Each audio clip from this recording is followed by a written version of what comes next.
Aujourd'hui, on va voir comment choisir une niche pour son agence digitale. Mon nom est Jamel, je suis dans le milieu des agences depuis un bon moment maintenant et on peut tout de suite commencer sans plus attendre. Donc avant même de se poser la question de comment choisir sa niche, on va déjà essayer de se poser la question de qu'est-ce qu'une niche en fait. Parce qu'on a tous l'impression de savoir ce que c'est, ça a l'air facile, voilà, on choisit une niche, c'est des compagnies qui font la même chose, qui sont dans le même secteur d'activité, mais qu'est-ce qu'il en est vraiment? Donc c'est ce qu'on va voir tout de suite. Pour définir ce terme en une seule phrase, la définition qui nous intéresse, ce serait de dire qu'une niche est un segment d'un marché qui regroupe plusieurs entreprises qui ont des caractéristiques communes. Donc c'est plusieurs compagnies qui ont des points communs, qui ont quelque chose en commun, et cette chose qu'ils ont en commun doit être assez forte pour qu'on puisse regrouper toutes ces compagnies-là dans un même groupe et que ça fasse du sens. Vous allez comprendre. Donc la première grande catégorie de niche, ce serait une niche par industrie et la deuxième, ce serait une niche par besoin commun. Donc selon moi, les niches par besoin commun sont vraiment meilleures en 2023, 2024 et pour les prochaines années. Et je vais vous expliquer pourquoi d'ici quelques secondes. Donc premièrement, les niches par industrie, ça le dit dans le nom, niche par industrie.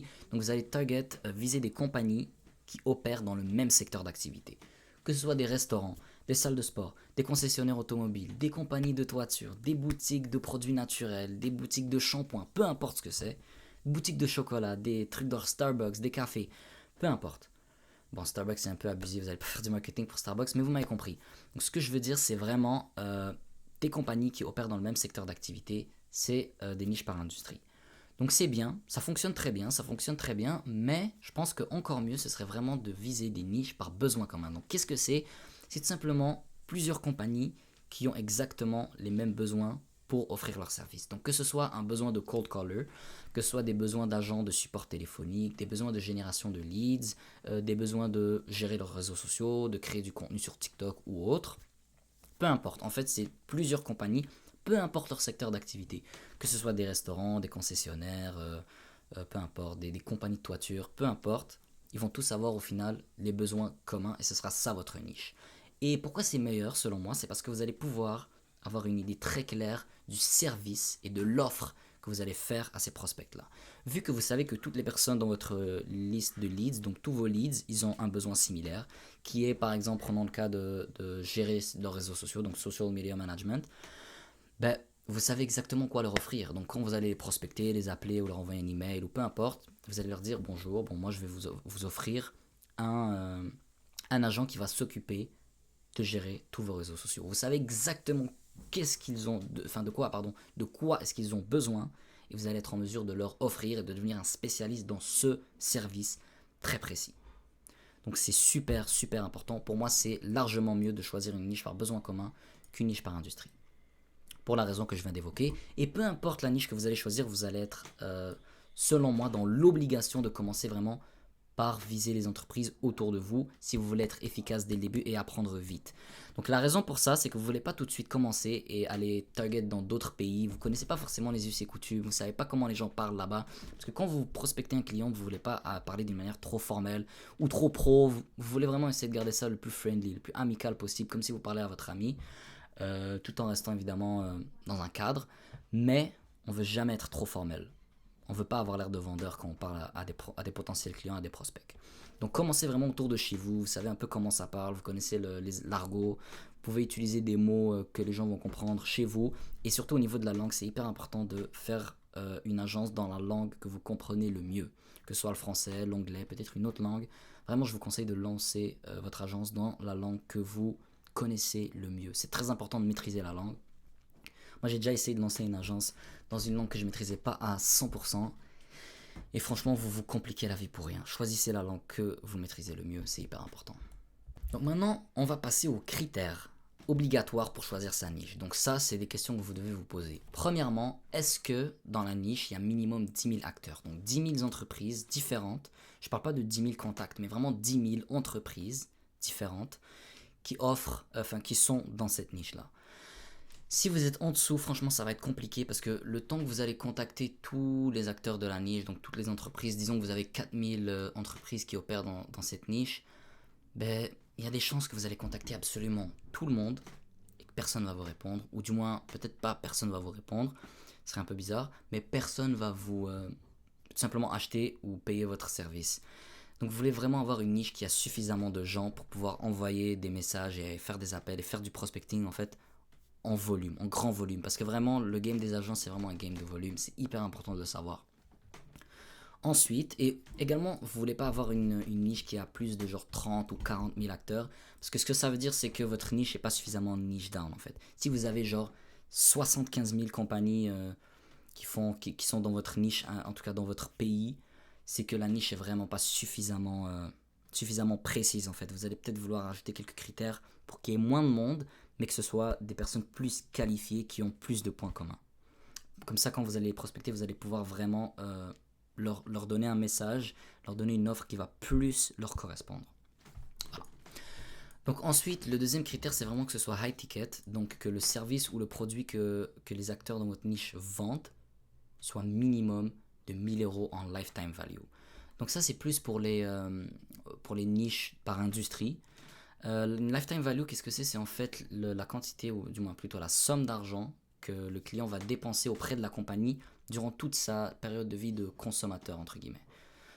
Donc, des niches à éliminer, ce serait vraiment des niches du style coiffeur. Si vous voulez target les coiffeurs, ça va être compliqué, parce que pour qu'une personne dépense 1 000 € chez son coiffeur, ça prend du temps en général. Ça prend pas mal de temps.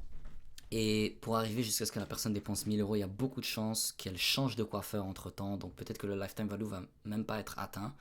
Généralement, ce genre de niche, tout ce qui est dans le milieu du beauty, donc tout ce qui est cosmétique, c'est vraiment à éviter. Pour cette raison, le lifetime value est généralement assez faible.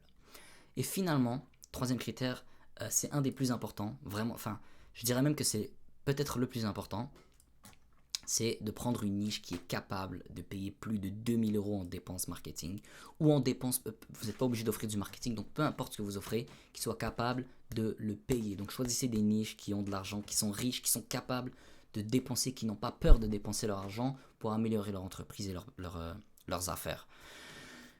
Une niche qui est capable de payer votre service est hyper important, sinon vous allez devoir casser vos prix pour répondre en fait à leurs demandes. Et c'est pas ce que vous avez envie de faire, clairement. Vous n'avez pas envie de vendre un service à 500 € par mois ou 200 ou 300 € par mois, non. Vous n'avez pas envie de casser vos prix, personne ne veut faire ça. Vous n'allez pas être obligé de le faire si vous visez une niche qui est capable de les payer. Tout simplement. Et finalement, on a quelques critères facultatifs, donc j'en ai énuméré 2, c'est largement les plus importants. Donc premier, c'est connaissance préalable de la niche. Donc c'est de savoir en fait comment la niche fonctionne, quel est le processus de vente de votre niche. Si vous avez déjà travaillé dans ce secteur d'activité-là ou dans cette niche-là, ça aussi, ça peut être un plus, vu que vous savez, vous êtes un petit peu, vous avez déjà été à leur place, en fait, vous savez comment ça fonctionne, vous connaissez un petit peu ce business-là. Du coup, ça peut être vraiment, vraiment un avantage pour vous, mais c'est pas obligatoire, parce que dans tous les cas, vous pouvez apprendre. Voilà, on est dans l'ère du numérique, on peut apprendre tout ce qu'on veut, quand on veut, avec Internet, donc c'est vraiment pas compliqué d'apprendre. Et aussi à passion et intérêt. Donc, plus vous êtes passionné par quelque chose, donc si vous prenez une niche qui vous passionne, un secteur d'activité que vous adorez, vous avez beaucoup, beaucoup moins de chances d'abandonner que si vous visez une niche qui ne vous intéresse pas du tout et que vous vous en foutez. Donc, ce sont des critères à prendre en considération, mais c'est clairement pas les critères les plus importants selon moi. Ok, j'ai choisi ma niche, maintenant je fais quoi? C'est la question que nous pose William ici présent. Donc c'est assez simple. On doit faire le maximum de recherches possible sur la niche avant de commencer à faire de la prospection, avant de commencer à contacter les gens. Premièrement, on doit comprendre les besoins précis de la niche. Deuxièmement, on doit découvrir qui sont les decision makers. Donc les decision makers sont les personnes qui prennent la décision de est-ce que oui, je vais acheter votre service ou est-ce que non, ça ne m'intéresse pas. Donc il faut savoir c'est qui. Généralement c'est les mêmes, c'est les propriétaires de la compagnie, le président, le vice-président, parfois les managers. Donc ça dépend, mais ça dépend. Parfois dans certaines niches, il y a des decision makers très précis selon le service que vous allez offrir. Par exemple, si vous faites une agence de cybersécurité, je donne un exemple comme ça, vous allez peut-être pas forcément vouloir parler au owner, au propriétaire de la compagnie, mais plutôt à un département spécifique. Donc vraiment découvrir selon le service que vous offrez et selon la niche que vous visez qui sont les decision makers, qui vous devez contacter précisément. Troisièmement, on a connaître l'argot de la niche en question. C'est hyper important quand vous avez une niche qui a un argot. Toutes les niches en fait, tous les secteurs d'activité ont leur propre argot. Que ce soit dans le milieu médical, que ce soit dans le milieu de la construction, que ce soit dans le milieu de la technologie, que ce soit dans le milieu des SaaS, que ce soit même dans le milieu des agences. On a tous nos petits dialectes, nos petits mots en fait qui restent entre nous et que si vous utilisez ces termes-là avec les clients ou avec des personnes qui n'ont rien à voir avec l'industrie, ils ne vont même pas comprendre. Ces mots-là, Vous devez les connaître. Vous devez les connaître parce que vous allez parler à des gens. Si vous utilisez des mots particuliers, des mots précis que normalement seulement les gens dans l'industrie connaissent, ben la personne que vous avez en face de vous va automatiquement se dire cette personne connaît mon industrie, cette personne sait de quoi elle parle vu qu'elle utilise des mots que personne ne connaît normalement, que seulement moi devrais connaître. Ensuite, 4. Connaître les pain points de la niche. Donc les pain points, c'est les trucs en fait qui sont fatigants, qui sont casse-tête, qu'on n'a pas envie de faire. C'est les trucs, par exemple, un pain point dans le milieu de l'audiovisuel, ce serait le montage. Personne n'a envie de faire son propre montage, ça prend du temps, ça prend beaucoup trop de créativité. Du coup, ce que les gens font en général quand ils font du contenu, c'est qu'ils payent quelqu'un d'autre pour faire leur montage à la place. Du coup, c'est ça le pain point dans le milieu de l'audiovisuel, le montage. Bah, chaque industrie a son propre pain point, son propre truc que les gens ont envie de déléguer le plus vite possible et qui sont prêts à payer une fortune pour le déléguer. Chaque industrie a son propre pain point, ou peut-être plusieurs pain points. Votre but, votre objectif en tant que owner d'une agence, c'est de découvrir c'est quoi le pain point de votre niche pour pouvoir leur offrir le service qui leur correspond le mieux, tout simplement. Et finalement, se créer un persona, donc ICP. ICP, c'est pour Ideal Customer Profile, donc profil idéal de consommateur ou de client, pour avoir une idée claire de notre target market, donc de notre marché. Ici, je me suis fait un exemple de ICP, donc c'est qui la personne exacte, c'est qui en fait notre client idéal. Donc ici, j'ai dit la taille de la compagnie, ce serait entre 1 et 20 employés, revenu moins d'1 million d'euros par an. Les decision makers, ce serait owner, donc propriétaire, fondateur, président, CEO, general manager, vice-président, etc. Et ici, trouver un pain point. Ici, c'est le pain point que j'ai trouvé pour l'industrie du roofing, donc des constructeurs de toits, rénovateurs de toits. C'est d'avoir un flux consistant de nouveaux contrats, en fait. Donc, ils n'arrivent pas, en fait, à avoir un flux consistant tous les mois, 3, 4, 5 nouveaux contrats tous les mois. Ils peuvent avoir 3 contrats le même mois, ensuite pendant 5 mois, rien. Donc ça, c'est un pain point dans l'industrie du roofing. Vous devez vraiment trouver le pain point dans votre industrie et vous faire un ideal customer profile. Savoir exactement, en fait, c'est qui que je vise. C'est qui mon client idéal, qui je voudrais qui signe avec moi, en fait. C'est qui le client que je veux. Et vous faites une liste comme ça des critères. Et c'est ça qui va vraiment vous aider à faire à créer, en fait, une liste de leads qui est hyper personnalisée. Ça va augmenter vos résultats vraiment très largement. Et du coup, comment est-ce que je fais tout ça? Hyper simple, on va répondre à William qui nous a posé cette question également. 1. Faire des recherches Google. Il n'y a pas plus simple. On ouvre un onglet, on est sur Google, on fait des recherches. Pas plus simple que ça. Deuxièmement, demander à des chatbots intelligents comme ChatGPT, donc évidemment apprendre avec des pincettes ce qui vous dit. Toujours vérifier les informations les plus importantes, donc ne pas boire tout ce qu'il nous dit comme si c'était de l'eau bénite. Non, il faut faire attention à ce qu'il dit. Parfois, il déconne un peu. Faire attention, toujours vérifier sur Google. Donc, vous voulez vraiment faire des recherches genre quel est le processus de vente de votre niche, quels sont les trucs qui sont un peu casse-tête à faire dans votre niche. Vraiment, essayez d'avoir le maximum d'informations possible. Vous pouvez également follow des pages Instagram, des comptes TikTok, des comptes Twitter, des comptes Facebook qui parlent de votre niche, ou rentrez même dans des groupes sur Facebook, parlez avec eux, essayez de comprendre comment la niche fonctionne et comment vous pouvez les aider en fait. Ou également, ce que vous pouvez faire, c'est contacter votre ICP, donc votre Ideal Customer Profile, et lui demander des questions simples pour en savoir plus. Donc, moi, ce que j'ai fait quand j'ai commencé, c'est que j'ai pris mon téléphone et je suis allé sur Google Maps, j'ai écrit compagnie de roofing. J'avais commencé avec cette niche, compagnie de roofing, et je me suis fait 3 questions bien précises. Bon, là, je ne me rappelle plus des questions, mais ça peut être un truc genre si vous avez un truc à changer dans votre compagnie tout de suite et que vous pouviez le faire en un claquement de doigts, qu'est-ce que ce serait? En posant cette question, vous pouvez identifier quel est le pain point, en fait. Qu'est-ce qu'ils aimeraient changer, en fait. Et vous pouvez poser des questions comme ça pour essayer de comprendre un peu leurs besoins. Et vous appelez les compagnies, vous en appelez une vingtaine. Vous commencez toujours par dire j'ai rien à vous vendre. Vous allez rien leur vendre, seulement leur poser des questions. Vous dites oui bonjour, j'ai absolument rien à vous vendre. J'aimerais juste vous poser 2-3 petites questions si vous permettez, ça va pas prendre plus que 2 minutes. Généralement ils vont être ouverts, ils vont dire ouais, bon, vas-y qu'est-ce que tu veux. Fais ça vite. Et du coup vous posez vos questions et vous notez les réponses. Et après avoir appelé genre une vingtaine ou une trentaine de compagnies, vous allez avoir une idée claire de quels sont leurs problèmes en fait. Et ici j'écris micro égale macro. Donc ce que ça veut dire, ça veut dire que ce qui se passe dans une petite échelle généralement est également vrai dans une grande échelle. Donc si vous appelez 30 compagnies et que vous avez des réponses qui reviennent, que vous avez 22 compagnies qui vous disent la même chose, généralement ça veut dire que c'est vraiment un problème à échelle de l'industrie. Maintenant, si vous appelez 30 compagnies et que vous en avez que 5 qui vous disent quelque chose, peut-être que c'est un cas à part et que c'est très loin d'être la majorité.